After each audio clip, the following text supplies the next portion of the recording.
fertilisants tels que je vous ai montré. Ils vont mettre les cultures en place. Quand ils vont mettre donc les cultures en place, qu'est-ce qui va se passer? Ça va pousser. Lorsque ça va commencer à donner, ils ont toujours le même problème. Ça va commencer à jaunir, donner des taches noires. Sauf que lorsque ça fait ça, directement on a coupé la caméra, tu vas pas voir le résultat là. Mais quand ça commence à se développer jusqu'à ce que ça évolue, en ce moment on te montre.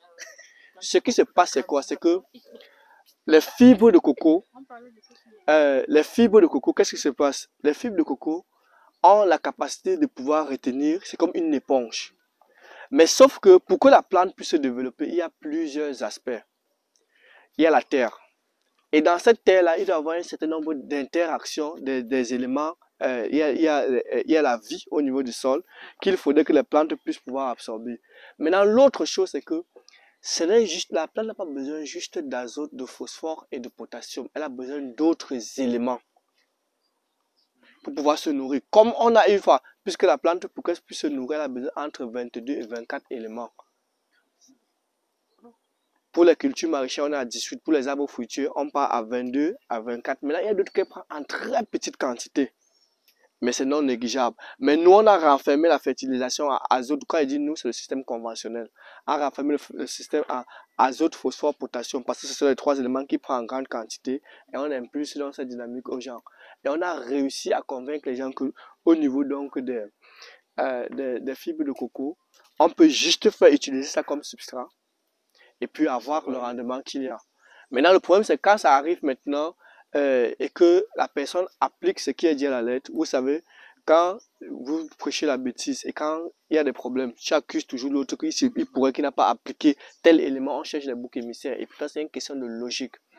La fibre de coco peut être utilisée juste quand j'ai déjà fait mon substrat. Au-dessus, je mets comme à même titre que le copeau. Voilà, ça va permettre de retenir de l'eau. Et c'est ce qu'on a fait sur le site. On a utilisé les fibres de coco. Parce que c'était venu, il y avait les fibres de coco. J'ai dit, on enlève toutes les fibres de coco. On constitue avec la terre. Et comme j'ai dit, les 3 premiers cas de terre, peu importe le type de terre, mais ce qui est important, c'est les 10 ou 20 premiers centimètres pour le développement des plantes. C'est tout. Donc, si je fabrique mes engrais, ou bien les engrais que j'utilise, c'est par rapport à ça, c'est bon. Parfois, il peut prendre même.